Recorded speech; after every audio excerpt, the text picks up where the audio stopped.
Apa beza bercinta dengan couple? Bercinta ini tidak berdua-duaan.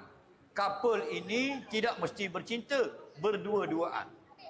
Maka apakah hukum kalau kita jatuh cinta pada seorang perempuan jatuh cinta pada seorang laki-laki? Apa hukumnya? Hukumnya tengok pada tujuan.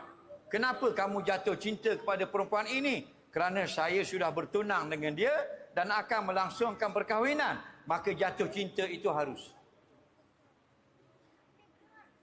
Kenapa kamu bercinta dengan perempuan ini? Kerana di sini kami orang yang duduk di IPT mesti kena ada girlfriend atau boyfriend. Kalau tak ada, tanda kami tidak maju, tidak matang. Maka wajib atas kami ada pasangan masing-masing untuk jatuh cinta. Hukumnya haram.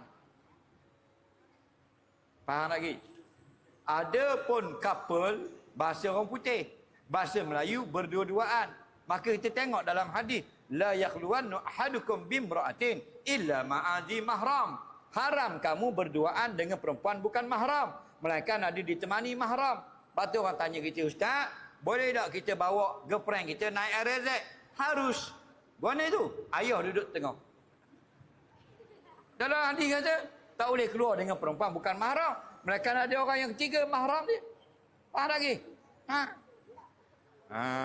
Jadi couple itu haram. Berduaan pergi patah, dah nikah lagi, berduaan pergi patah, berduaan naik motor, berduaan pergi mall, berduaan pergi library, berduaan pergi shopping, berduaan pergi pasar. Haram. Bukan budaya orang Islam, orang kafir punya cerita. Faham lagi?